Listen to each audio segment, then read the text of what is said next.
Et c'est quoi votre métier, madame? Aide-soignante. Aide-soignante, on applaudit l'aide-soignante. Bien sûr. Et spécialité Alzheimer. Ah ouais. Ah, l'avantage, c'est que si tu fais du mauvais boulot, elles s'en souviennent pas. Voilà, c'est ça. C'est quoi le truc le plus courageux en tant qu'aide-soignante? Aider les gens à mourir. Oui, d'aider les gens à mourir. Alors ça, t'as pas le droit. Ça, moi, je bute les gens au bout d'un moment. Agent EDF. Agent EDF. Je comprends qu'elle a... personne n'a applaudi, là. Tu fais en sorte de faire qu'il y ait de la lumière à tous les étages? Un peu. C'est ça? Bah tu peux aller dans le truc d'aide-soignante là-bas parce qu'apparemment il y en a où il manque un peu de lumière malheureusement. Vraiment tu peux les aider.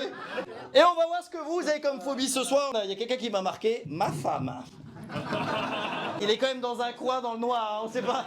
Elle a peut-être un couteau sur sa gorge, on sait pas ce qui se passe. Ça fait combien de temps que vous êtes avec votre femme? Hop.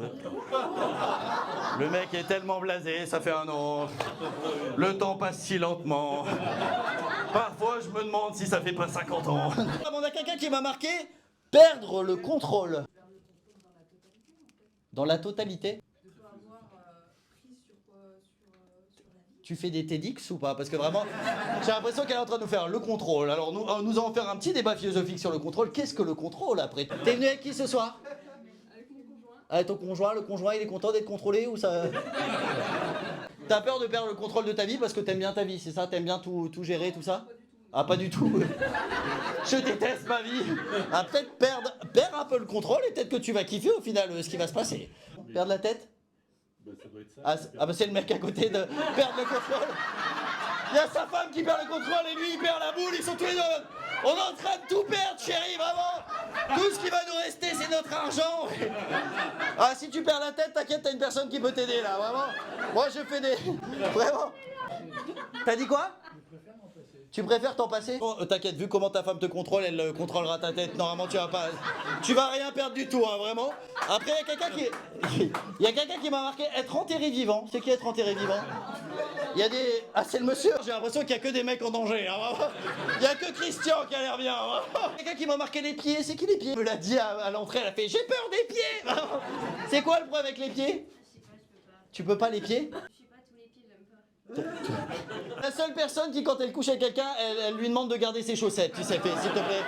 J'ai vraiment pas envie de voir tes pieds là, parce que... Dans les vestiaires de sport, il y avait trop de pieds partout. Il y avait trop de pieds. C'était son excuse pour plus jamais faire du sport. Trop de pieds, maman, je rentre à la maison, vraiment. C'est eux qui m'ont mis le vide. Par exemple, quand vous êtes à la montagne, que vous faites de la randonnée, des trucs comme ça. Non, Il va pas à la... C'est ça. Sa femme à côté a fait il va pas à la montagne. Et puis vu que j'ai ma fille qui a peur des pieds, on peut vraiment rien faire. C'est-à-dire que dès que je marche en tongs à la montagne, je suis seul. Vraiment. C'est ça. Non, ok. Il y a des gens qui ont déjà été dragués de manière originale par applaudissement. Dans une église. Dans une église. Par un curé directement. Par un Canadien. Par un Canadien. La cathédrale Saint-Jean. Dans la cathédrale Saint-Jean. Ça devient de plus en plus précis. Hein.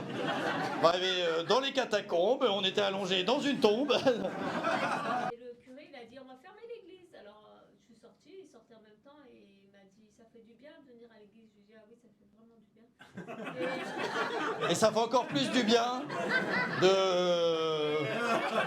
se confesser ensemble. J'imagine trop le mec qui attend à la sortie des églises. Il se dit ça doit être des femmes désespérées là. Je suis sûr je vais choper. Il arrive. Il faisait chaud. Ah il faisait chaud. Ah.